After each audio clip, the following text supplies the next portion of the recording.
কি দিবেন ভাই? এখানে দিলাম প্রথমে গরু গোস, গরু মাংস 8 কেজি।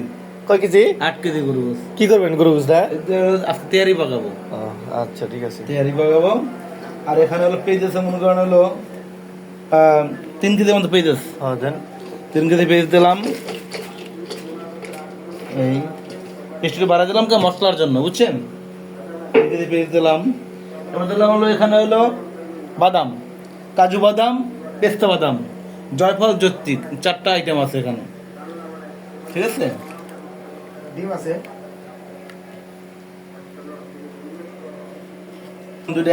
কি দিবেন? আদা আর রসুন, আদা রসুন বাটা, রসুন ব্লেন্ডার পেস্ট, আদা রসুন পেস্ট দিলাম। কি ওটা রাখলেন কেন?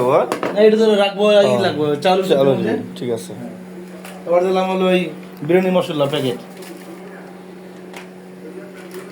দুটো দিলাম আপাতত, একটু কম দিলাম 2টা, না আবার পরে দেবো। এলাচি,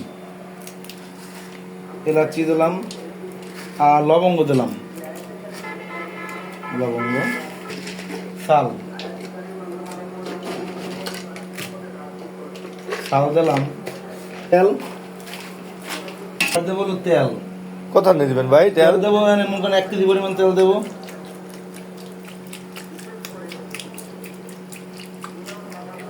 লবণ দেবো, লবণ দিলাম স্বাদ মতো, লবণ লাগলে আবার পরে দেবো হালকা। পুরা 8 কেজি গোস, 2 3 4 5 1 চালু 2 3 4 5 6 7। দেখি জিরা ভাগে। জিরার ভাগে দিলাম 7টা। এবার হালকা কালারের জন্য একটু গুঁড়া মানে মরিচ ব্যবহার করলাম, 1 চামচ 1.5 চামচের মতো দিলাম, মনে করেন গুঁড়া মরিচ। কি মরিচের ভাগে বেশি দেওয়া হয় না? না, মরিচের ভাগে দিলে হালকা, মরিচের বেশি দিলে কালার নষ্ট করে ফেলে।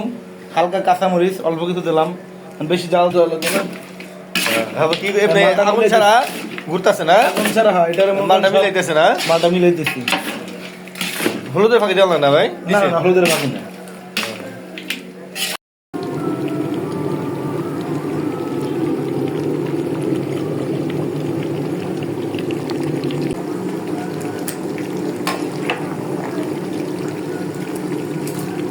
ঘি দিতেছি, মানে গ্রানটা একটু সুন্দর হয়। এলে আগে একটু গেঁদে দিতেছে না? একটু ঘি দিয়ে দিতেছি 100 গ্রামের মতো।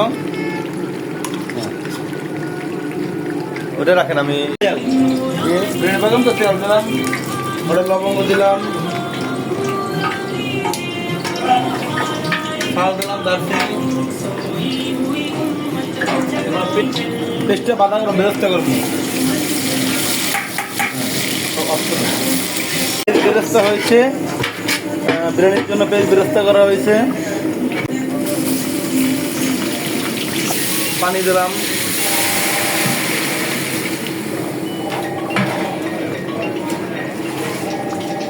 দুই 3 4 5 মগ চাল, 8 মগ পানি, বুঝছেন?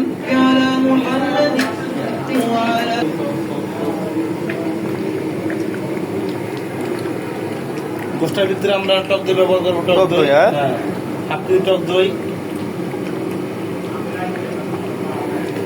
দিলাম।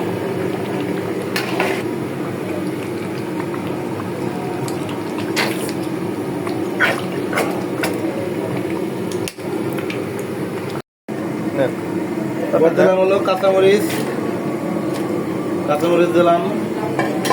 তারপর হলো বিরিয়ানি মশলা প্যাকেট একটা দিলাম। এবার দিলাম 200 গ্রাম গুঁড়া দুধ।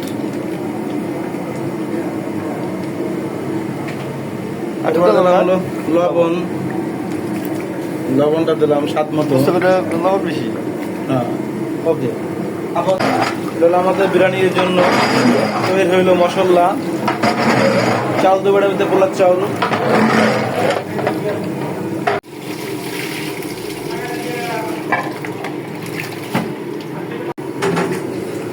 চাল দিলাম ঢেলে। এই যে পুরো 8 কেজি চাল, 9 কেজি চাল এখানে।